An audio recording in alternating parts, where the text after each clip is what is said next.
আজি এটা আসলে ভোটৰ দিন আৰু এই ভোটৰ দিন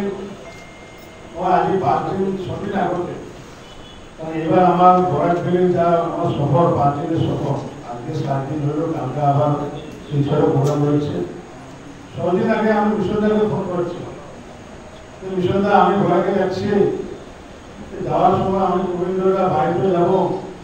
পরিমণ্ডলের বাড়িতে যাবো আর আপনার বাড়িতে আমি তখন আপনি আমার মিশনদা বললো যে আমি তো বাড়িতে নেই পরিমণ্ডলে নেই আমি গুয়াহাটিতে আছি তখন আমি বললাম যে আমার কি পছন্দের ইচ্ছা ছিল আপনার বাড়িতে যাওয়া কারণ কেন 91-তে আপনি এমএলএ হচ্ছেন এবং 91-তে পরিমণ্ডলে এমএলএ হচ্ছেন এই পরিমণ্ডলের বাড়িতে যাবো আপনার বাড়িতে না গেলে আপনারা মনে ভাবতেন তখন ধরুন না আমি তো গুয়াহাটিতে আসি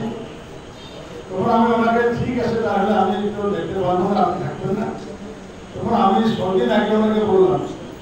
যে দাদা একটা আশেপাশে কথা একটা আছে এটা কথা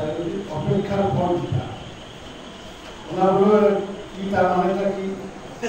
মানেটা কিছু বলবো না আমি 6 দিন আগে ওনাকে বললাম আশা রাখবেন বললাম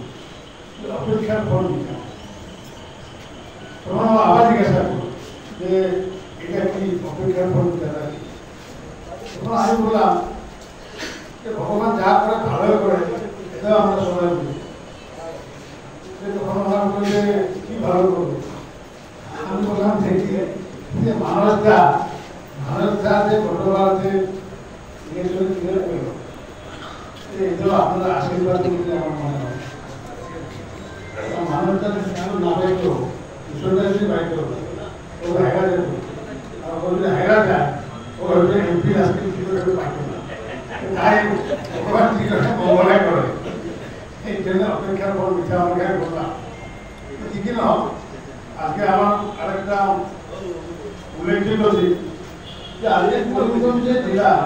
আমি 3খানা ব্লকে রিপোর্ট করেছি আমি মিনিস্টার হিসাবে অনেক ব্লকে রিপোর্ট করি কিন্তু একদিনের সফরে 3খানা ব্লকে রিপোর্ট করার সৌভাগ্য আমার হয় না।